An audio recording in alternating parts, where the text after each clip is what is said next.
Worms, we have the worms. Gotta love worms. Got worms. I got worms. What's up, y'all? Welcome back to the channel. Yak Nasty Fishing. You know where you're at. And today we are on part 2 of worms. All right. All the worms. So many worms. Look at all the worms. It just blows your mind. It's just, my desk is a mess because I have a million worms on it. So guys, I hope you liked part 1. I think we came in with 7 categories of worms, all right? And there are so many worms out on the market, guys.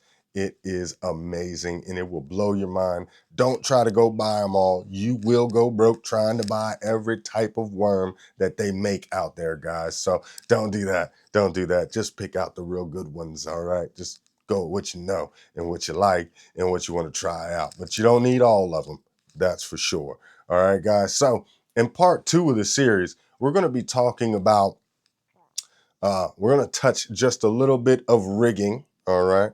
We're also going to go into some buoyancy when it comes to the plastics, the density of the plastics, what you're looking for when you're throwing certain conditions, I should say. All right. So we want to go into buoyancy or density of the plastic. The next thing we're going to talk about in this video is going to be the conditions that we're going to throw worms in. All right.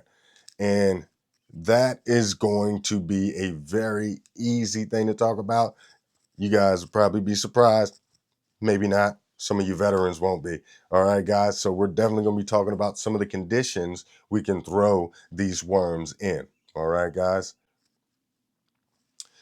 Another topic we're going to talk about in this series is going to be retrieves. Okay. What type of retrieve for some of these things. All right. And that may get deeper into the rigging part of it, but we are definitely going to touch on some retrieves that you can use. Pretty basic stuff. You know, we're just going to touch the basics. We're not going to go real deep down a rabbit hole. All right, guys. I'm going to give you some key points, some key things to pay attention to and touch on.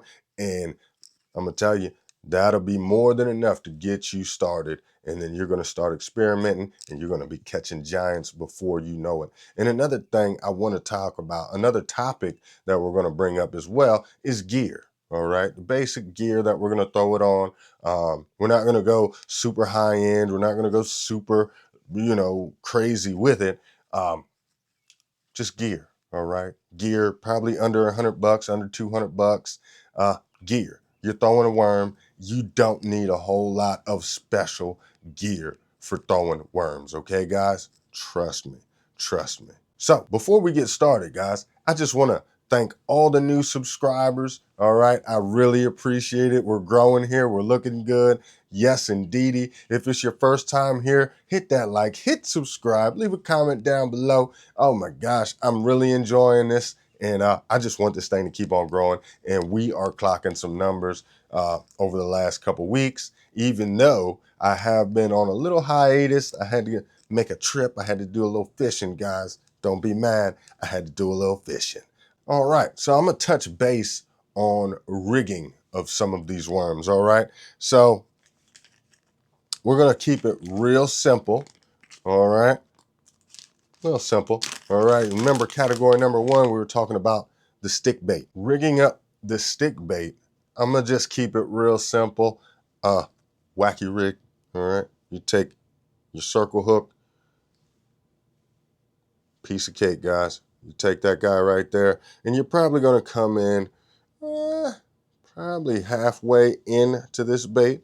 So I was on the wrong end. So we're going to probably bring this bait in right here. All right, we're going to keep it real simple. Since it's an all-in-one color, it's not a two-tone.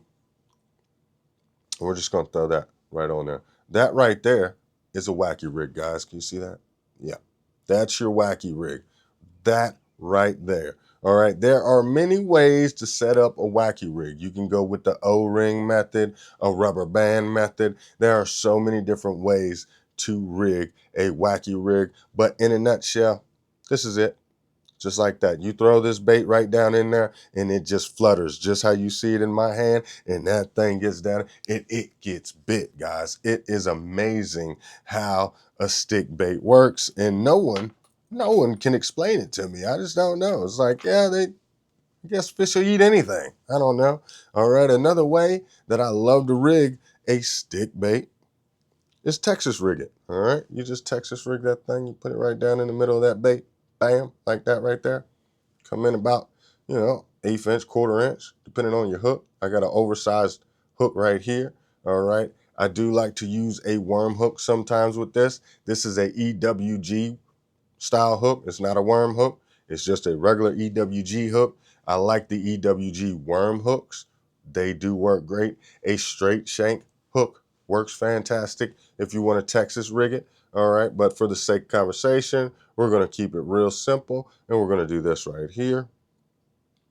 See, we lined it up and we get that bait in there strong. And I'm just going to leave that hook out for the sake of conversation. But that right there is your Texas rig.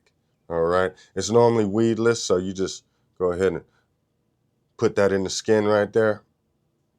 All right. This one's off to the side a little bit, but just for the sake of conversation, that's your Texas rig.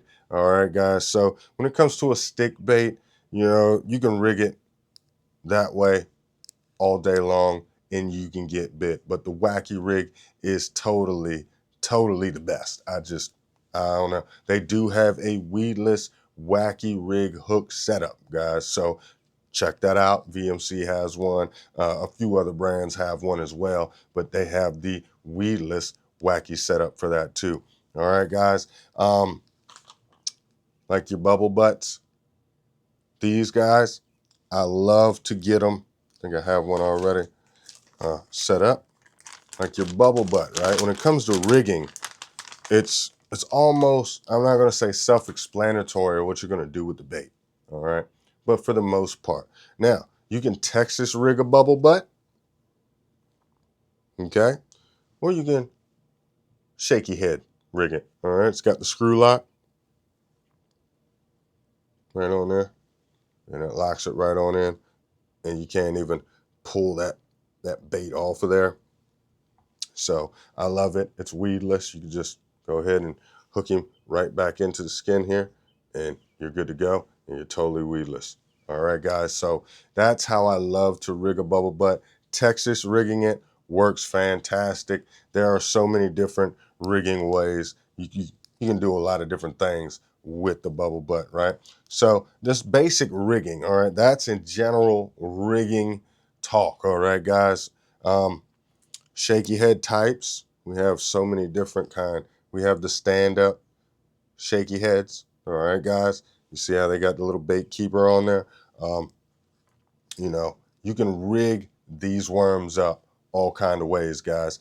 It is amazing to see the variety of rigging ways you can do on a worm. And we're going to get deeper into rigging these worms in part 3 of the series. But I did want to open up with that. So for all you guys that just wanted to hear some basic information right away, that's it right there. Go catch those fish, man. Piece of cake. Wacky rig, Texas rig, shaky head. All right. Real simple. All right. With your straight tail worms, like the robo worm, you're probably going to want to drop shot that thing. All right. You could drop shot. You could Texas rig it with a thinner wire Daiichi hook. Man, those hooks are durable and they are fantastic, guys. So you can definitely do those riggings right there. Basic information, and you will get bit, guys. But the next topic I want to talk about, really, let's get on a deeper level here, all right, is the buoyancy or the density of the plastic. All right, guys. So I pulled out a big worm for sake of demonstration, all right, because you can see it better. This plastic, you see it? It's not the softest plastic. This is a, what is it? Zoom, yeah. This is a good old Zoom bait. I think this is Zoom. Might be the Berkeley. Yeah. It's that big old Zoom worm, all right, guys? But this plastic, it's pretty dense. All right, guys, this is straight up plastic. You can squeeze it, you can feel it. It's got a hardness to it. You know that this bait, without any added weight, is going to sink. You see how flimsy that is, though? This thing is going to go on down at a pretty faster than moderate speed. All right, it doesn't just shimmy on down. This thing is going to go down there. It's going to get down there. All right, you're going to work this big worm pretty busy. You're going to be just shaking and moving this thing. All right, in some cases you're going to want it to sit still, but we haven't got there yet. But the density, the fall rate of this thing, it's going to fall pretty fast versus, okay, let's go with the Z-Man. All right, let me show you something. And you see this big worm, you can't squeeze it. It's a pretty dense plastic. Look at that. That's crazy talk. But this right here, look at that. Look at that. That is a soft, squishy material. All right, it's a Z-Man, so it's known as Elastec, guys. This Elastec is stretchy. It is soft. All right, it's like malleable. You know what I mean? This right here floats. Yeah, or has a very, very slow sinking rate. All right, this is not a dense plastic at all. Not at all. It seems like when you pull it apart, it's almost like it has air bubbles in it. It is packed with salt. Okay, this Z-Man right here is packed with salt. You can rough it up. You can see that salt come out of it, and you see all the little salt on there. I'm gonna tell you, don't lick the salt off the bait. Okay, guys, just don't do it. It's not good for you. I probably shouldn't have to say that, but I said it just in case someone out there needs that. All right, don't lick the salt. It's salt. Trust me, it's salt. All right. You don't believe me? Lick it then. But yeah, guys. So the density of the plastic does matter. Okay. Sometimes more so than not. All right. Sometimes these fish want a real slow fall, and sometimes they want something that's shooting down there, and they just want to chase it and crash on it. You know what I mean? So density of plastic affects the buoyancy of the plastic. All right, you get some of these ribbon tail worms, and they're somewhere in between. Like, it's not as dense as that big worm, but it's definitely not as soft as that Elastec. All right, guys.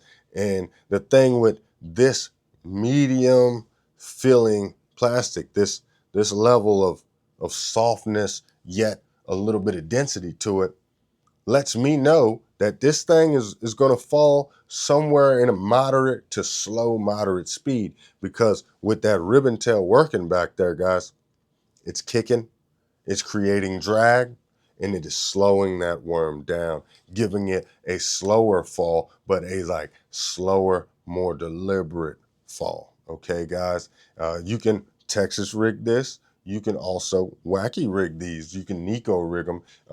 Those are a good deal. If you Nico rig one of these ribbon tails right here, awesome. But Texas rig, man, that's really all you need.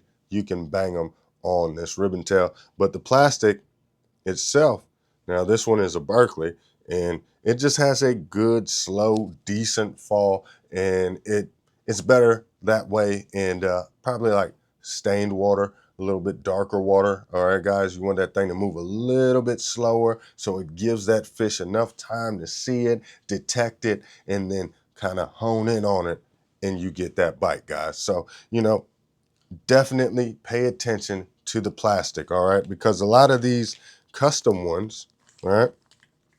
A lot of these custom ones, you see they're stiffer plastic, you see, not much bend there.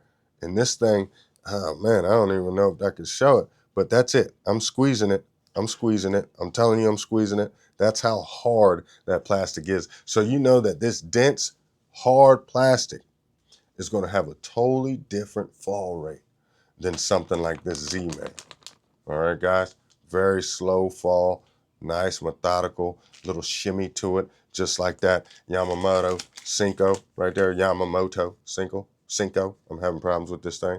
Okay, but that Yamamoto Cinco, all right, that has a beautiful shimmy to it. It falls at a good, moderately slow speed, all right, and it has a crazy shimmy. This thing right here is a true stick bait. It's sticky. It's like a stick. It's not sticky, but it's like a stick. You see how stiff it is? It's a harder plastic, more dense plastic. It's gonna fall faster, all right? And if it gets on the wrong, it's gonna fall pretty fast. And sometimes they kind of blow out and you gotta kind of reset them and try again. All right, guys. So pay attention to the plastic density because that does help you determine how fast or slow that bait is going to sink.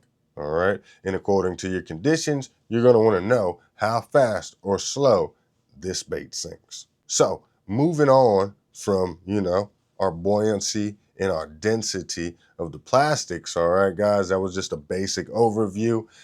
Just a very simple way to do that. All right, guys. But moving on, we're going to talk about the conditions in which you fish a worm. All right. Now, it used to be you could fish a worm 24/7. It didn't even matter, man. You just put a worm on and you throw the worm and you're going to catch. But nowadays, you want to know when you throw a worm on? When the body of water has pressure. Yeah. Yeah.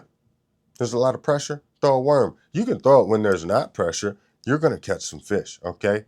But when there's pressure, take your time, put on a worm. All right. A lot of guys, when there's pressure, they throw a stick bait. When there's crazy pressure, they will throw a stick bait. All right. Me, myself, I'll throw a stick bait sometimes. I choose to throw, when there's a lot of pressure, a grub tail style worm right here, like my Yum Thumping Dinger. You guys have seen it if you've been with the channel for a little while, that, hey, when in doubt, I will pull that Thumping Dinger out and I will start catching some fish. It might be some dinks, but I'm catching. Okay, guys? That's the point. When you're in a tournament, it doesn't matter. I just want to catch something. All right? Put me something on the board, and then we can upgrade from there. That would be fantastic. All right, guys? So when it comes down to it, the conditions we can fish a worm in, all conditions, every conditions. When it's raining outside, throw a worm. Every condition. When it's raining outside, throw a worm. Okay? If it's sunny outside, throw a worm. All right? You can pick a worm. A ribbon tail worm is normally my first. With the grub tail, grub tail, ribbon tail, they go hand in hand sometimes. Go ahead and get that grub tail, and you can throw that thing anywhere at any time. And yeah, man, it works. All right, guys, you can throw a worm in any weather condition. Any weather condition. That's how easy fishing a worm is. I just made it that easy for you guys. You could throw a worm in the heat. You could throw a worm in the cold. You can throw a worm in between. You could throw a worm when it's raining, when it's sunny. At nighttime, you can throw one of them big giant worms and catch a monster. Okay, guys, you could throw a worm anytime. I'm just going to make it easy for you. Anytime.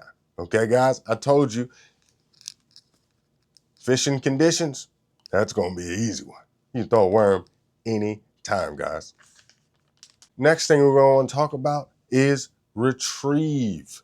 All right. Now we're going to get deeper in the retrieve as we get into the rigging of each category in part 3 of this series. All right, guys. But for the sake of general conversation, just to touch on it, retrieves. Okay.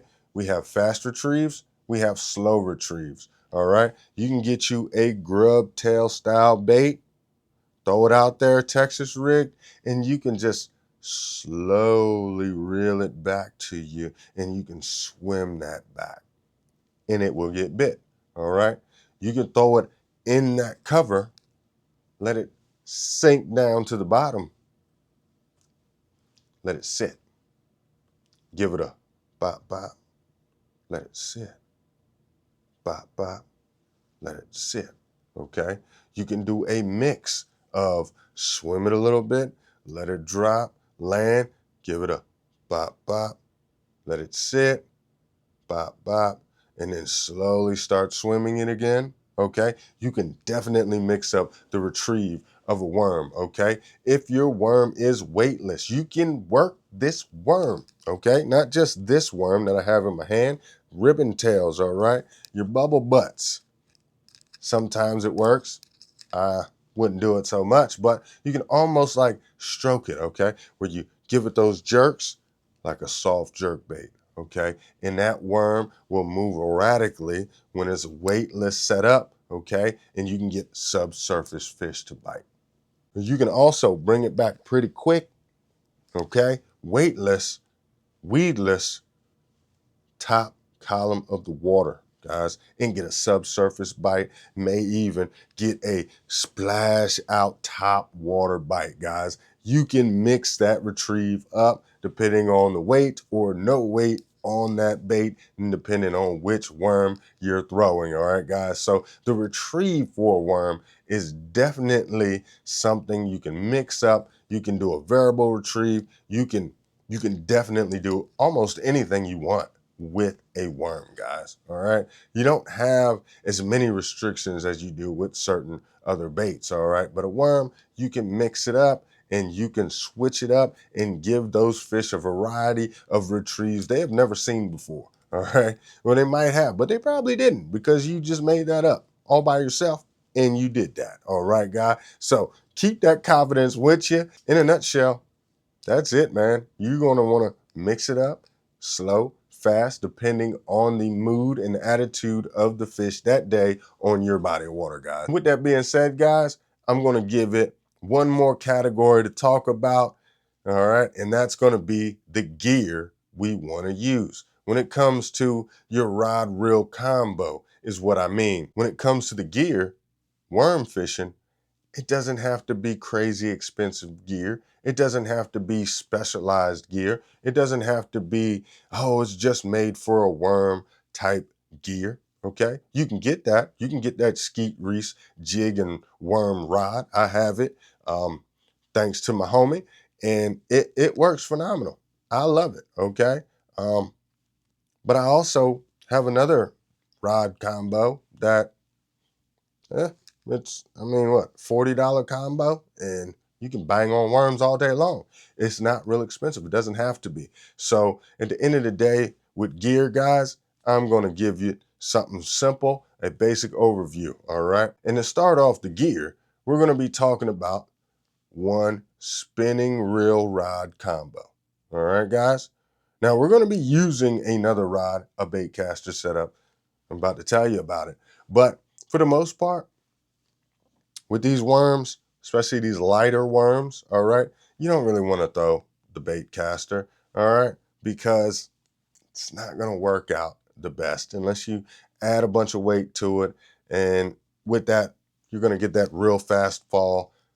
You might get that reaction bite. That also is a good thing, but we're not there yet, all right? I use a spinning rod, okay, especially for the ribbon tails, my grub tails, my bubble butts like this here, my stick baits, all right, when I'm wacky rigging, drop shotting those straight tail worms, those robo worms, all right, guys? So what I'm using as far as spinning combos go is going to be a 7-foot medium heavy rod, real basic, 7-foot medium heavy, all right?